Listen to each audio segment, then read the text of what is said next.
Hello everyone, we are today at the Panzermuseum Munster and we talk about why the Allies, the Western Allies, did not have Sturmgeschütze StuGs, or to be more precise, why they didn't have casemated armored vehicles, so no turrets, and also self-propelled guns, or at least in very low numbers compared to the Germans and also to the Soviets, because they had both of these vehicles in rather large numbers. Now, some might say, okay, the British had some. Yeah, they had the Churchill gun carrier, about 50 of these were produced, and they had the Archer tank destroyer, which was basically a converted Valentine. The Valentine was an infantry tank converted to a tank destroyer with a 17-pounder gun. Now, for the Americans, there were very few. There was one Stuart that was converted with a 105mm gun, but it was never put in serious production. Nobody liked it and it wasn't produced. One could argue that the M3 half-track with the 75mm gun, where about 2,200 were produced, could be counted as such. But still, in comparison to the German and Soviet numbers, it's very low. So the Germans produced about 17,300 Sturmgeschütze and Jagdpanzer together, and then they built another 3,500 Panzerjaeger of the Marder and other series as well. So these were basically, the Panzerjaeger were generally lightly armored, they had only firepower, but they had no turret, which is in stark contrast to the American and British generally. And for the Soviets, just the Su-76M alone, more than 14,000.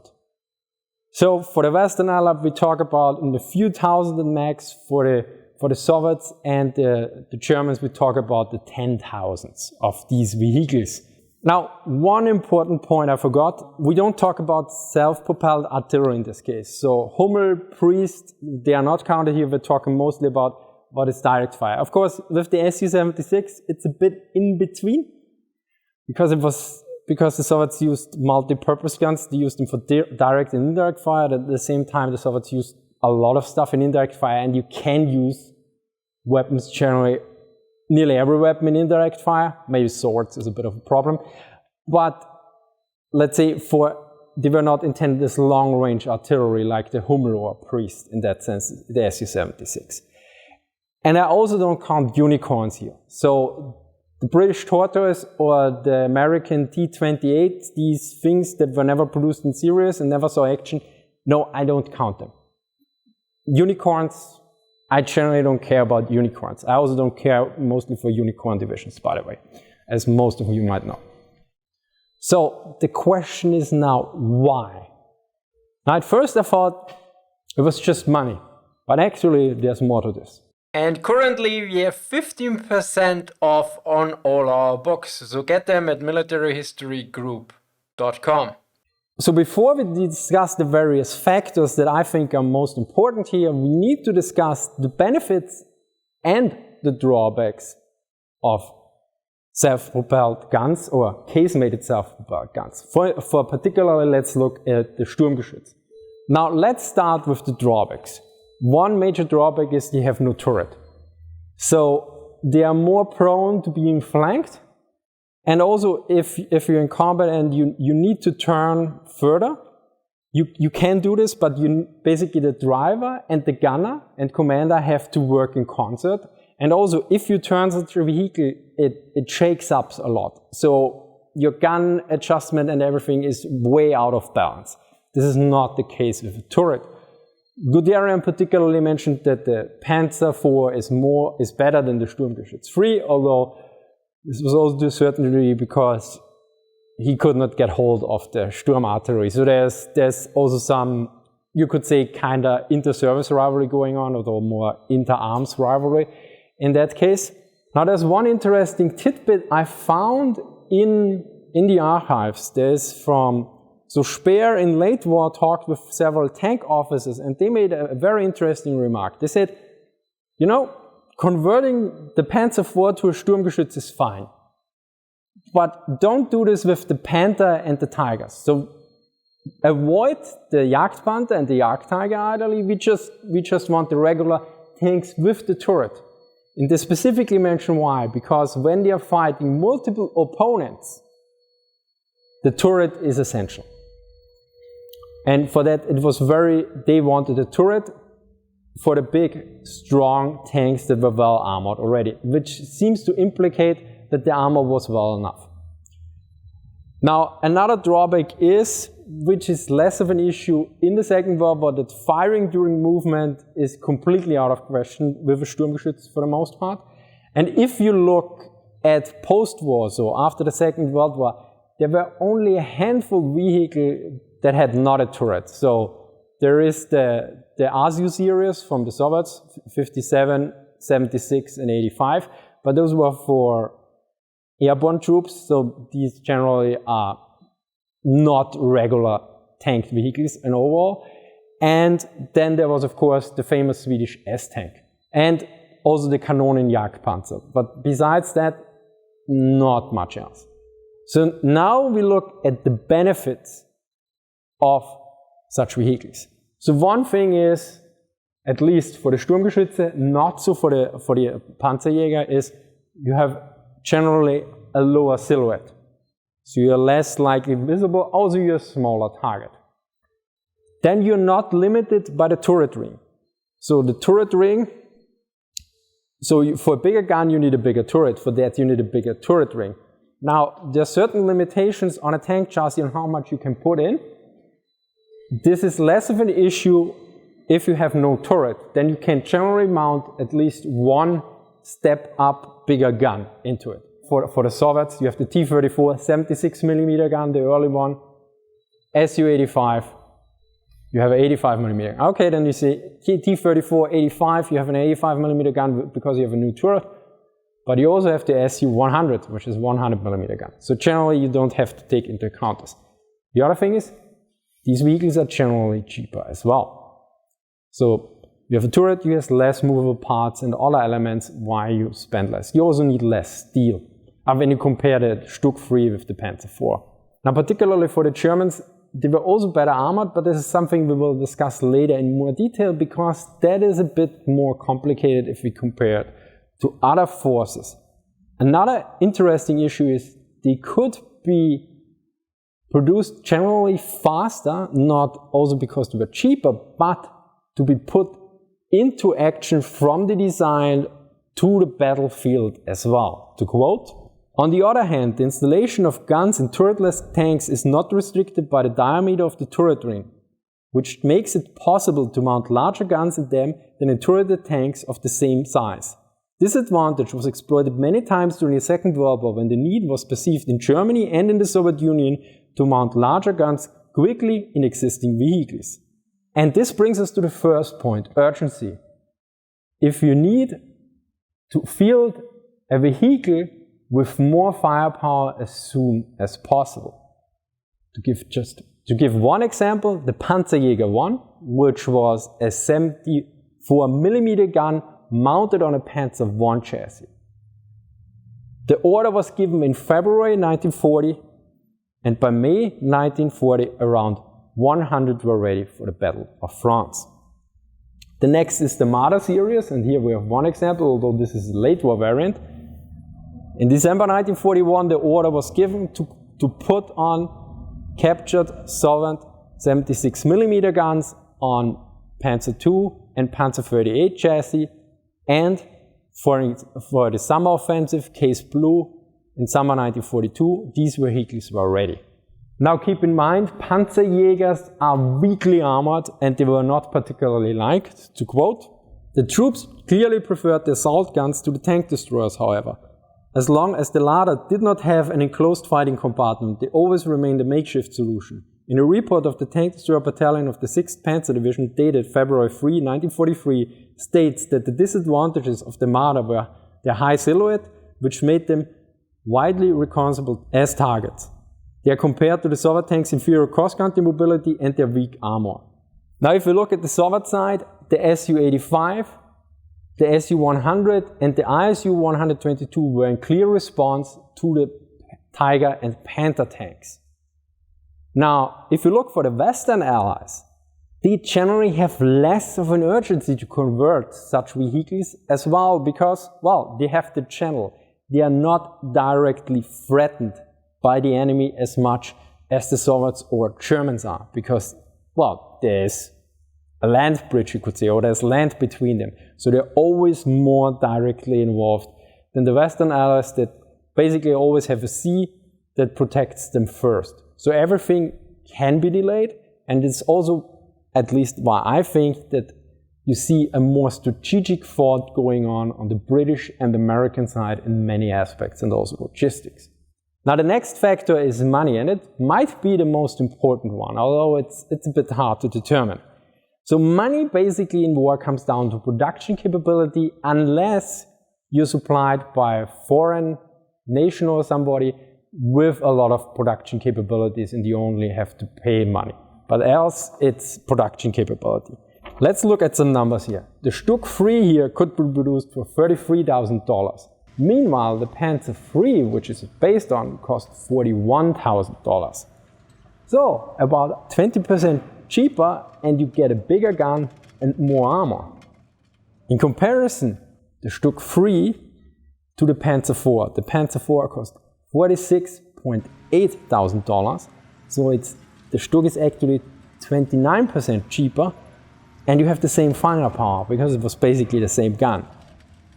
We also have some number for the Soviet side. The KV-1S with all equipment cost 295,000 ruble, and for a report from 1943, because the KV-1S was a report from 1942, the Su-152 cost 250,000 ruble with guns and optics. So that's about 15% cheaper, but you get the 152mm gun instead of the 76mm gun. So a serious increase in firepower. Now, why are Casemate vehicles generally cheaper? First of all, less material. StuG III against Panzer IV again, 35 tons of iron versus 39 tons of iron. So 4 tons less. No turrets, less ball bearings, less electricity, hydraulics or other elements for turning the turret.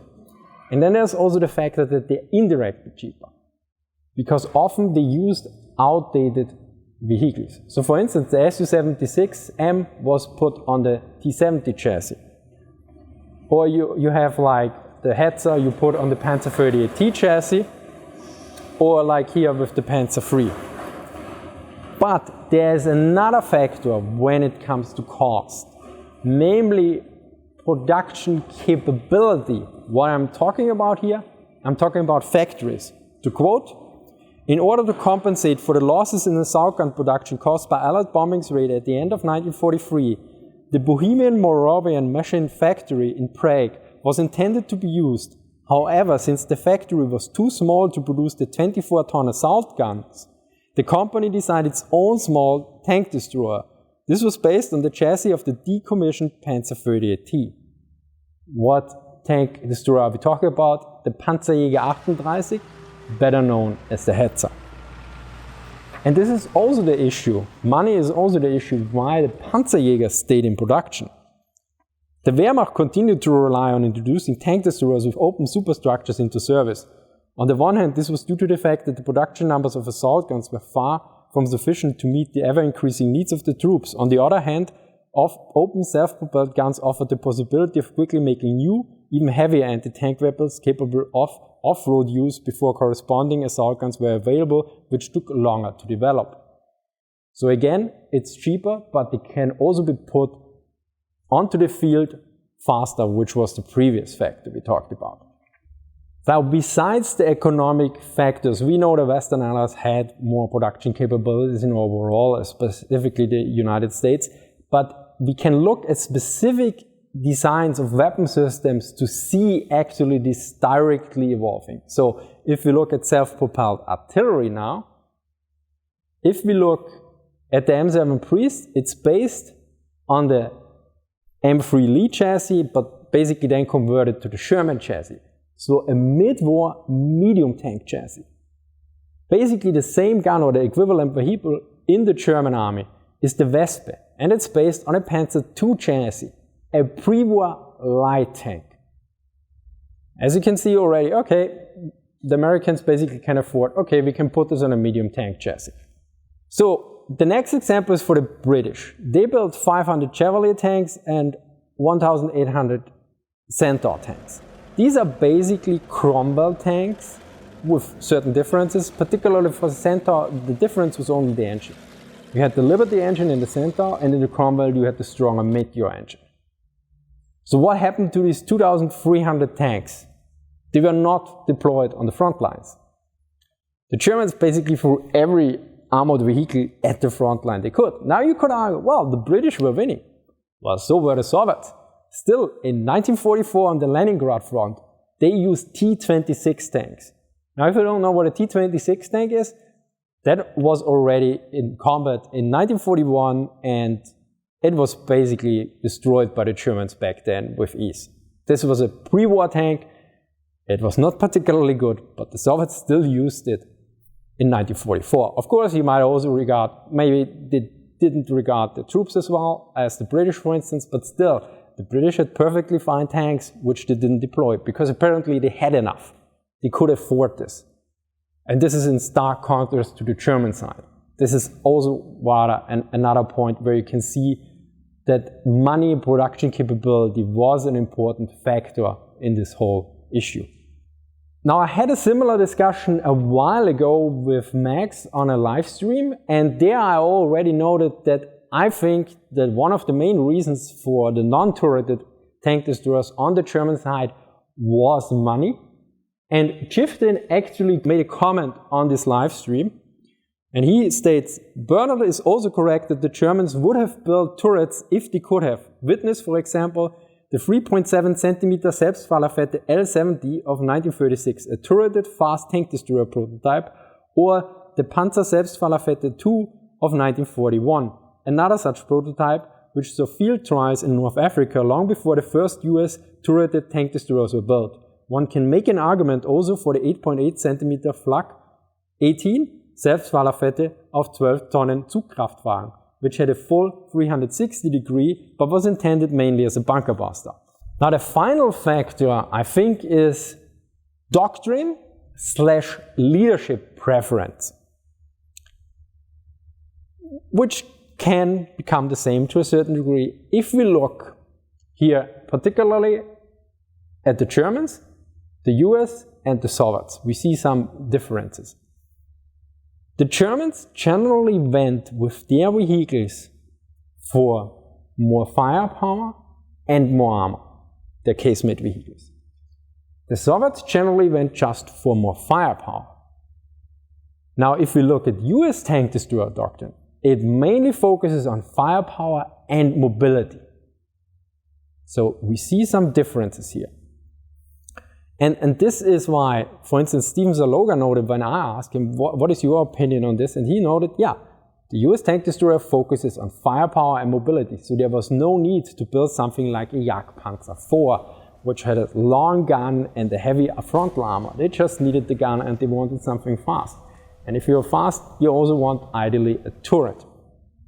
For the Germans, you see continuously Hitler requests more firepower and more guns. You see this in May 26, 1941, before Operation Barbarossa. He asked for heavy tanks with more guns and more firepower. He back then calls for a long-barreled 88mm gun. So the gun from the King Tiger, not from the Tiger. He says the gun of the Tiger is nice, but we want more. Already in May 1941, before they know about the KV tanks, before they know about the T-34. And this continues on. You always see this, that they request more. Now let us make a direct comparison between the German forces and the Soviet forces when it comes to casemated tank destroyers and assault guns. Both always went for more firepower, but the Germans generally increased the armor, not always, and the Soviets mostly didn't change the armor, but in some cases they increased it, but in some cases it was also decreased. Now, as a side note, the Soviets didn't have turreted tank destroyers, at least of their own production. They had trials, and actually some vehicles passed them, but they didn't produce them, and from what I know, I asked Peter, and we don't seem to know why now. Because there's the report, yeah, this vehicle is okay, but it was not produced. So let's look at some vehicles here. So we have a base vehicle, like the Panzer III, and we have the upgraded variant, the StuG III. Firepower increase, yes. Armor increase, yes. Panzer IV, Jagdpanzer IV, the same. Panzer 38T and Jagdpanzer 38T, the Hetzer, we have the same. Königssieger and Jagdtiger, we have the same. More armor, more gun. From 88mm to 128mm. Only exception I found so far is the Panther. Panther has an increase in firepower, but the frontal armor is the same. Now for the Soviets, we have way more vehicles. We have a base vehicle, the T-70. The upgraded vehicle is the Su-76M, and here we have an increase in firepower, but the armor is decreased. T-34, Su-85, firepower increase, no armor increase. T-34, Su-100, firepower increase and armor increase. That is the one exception. Then we have the Su-122 and the Su-152. So T-34 and KV-1S chassis. Firepower increase, yes. Armor increase, no. Now, for the ISU-122 and the ISU-152, they were both based on the IS-2 chassis. We have an increase in firepower. Be careful, the ISU-122 had a different 122 gun than the IS-2. And here we have a minor decrease in armor, but it's a bit complicated. So it's okay-ish. So in overall, you can see the Germans went for more gun and more armor, and the Soviets mostly went for more firepower. And this is where you can see that this doctrine is reflected. And in case for the Germans, I suspect that Hitler was the main driver for more guns and more armor, but if it was not for Hitler, it definitely would have seen at least for more firepower as well.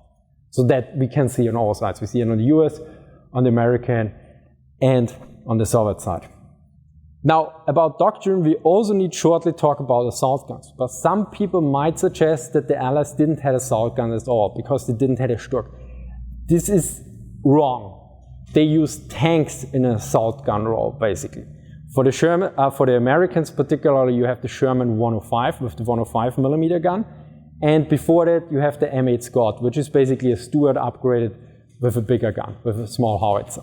For the British, you have, of course, the infantry tanks like the Churchill, but they generally also came with two versions, like also the Cromwell. The Cromwell came with a 75mm gun, but also with a 95mm howitzer. So you basically had at least two versions by the British with one, basically an anti-tank or general purpose gun, and specifically a gun for infantry support, or you could say a high explosive, larger caliber gun. To summarize, why did the Allies didn't have casemated anti-tank guns and assault guns?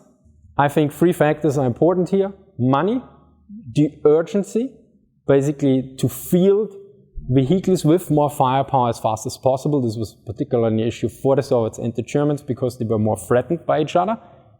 And finally, the doctrine question. The US went with firepower and mobility for the tank destroyer. The Soviets mostly went for firepower, and the Germans went for armor and firepower. And in this case, you have a self-propelled gun in this setting is better. Big thank you to the Panzermuseum Munster for inviting me. Also a big thank you to Steven Zaloga, Peter Samsonov, Roman Töppel and Jens Wehner for answering various of my questions and providing additional information on this whole subject, because I couldn't find very much in the literature about it. Thank you for watching and see you next time.